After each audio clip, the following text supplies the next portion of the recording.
Kryeministri Edi Rama në një prononcim për gazetarët nga Shkupi lidhur me planin e rritjes tha se ndihet krenar sepse Shqipëria i ka përmbushur të gjitha pikat për zbatimin e tij.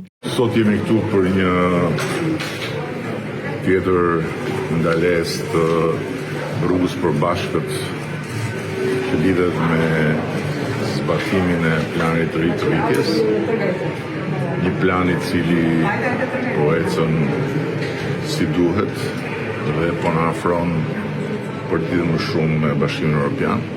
Ne jemi shumë krenarë sepse kemi praktikisht përmbushur deri tani të gjitha pikat për zbatim dhe vazhdojmë me pikat e tjera sipas kalendarit, kur nuk kemi qenë më afër realizimit të një aspirate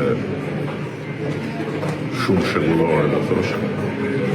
Dhe në anën tjetër më vjen mirë që ka një atmosferë të përgjithshme pozitive në këtë drejtim. Nuk kemi qenë asnjëherë më afër, jemi shumë afër dhe besoj shumë që ne do t'i përmbushim të gjitha detyrimet tona, siç kemi parapare dhe afatet me Komisionin Evropian dhe plani përbashkët do të realizohet plotësisht. The growth plan is very clear. We have to deliver and they have to deliver, and so far we are delivering, they are delivering, so it's an extra tool that has to do with what has been called gradual integration, and it's happening, and for Albania especially it's working very, very well. Kjo është dita e dytë e samitit të Ballkanit Perëndimor në Shkup, ndërsa komisionerja për zgjerim Marta Kos u shpreh optimiste për rrugën e Shqipërisë drejt BE-s. Duke ju drejtuar kryeministrit Rama, ajo tha se nëse vazhdohet me këtë ritëm, Shqipëria mund të hapë të gjithë kapitujt deri në fund të vitit.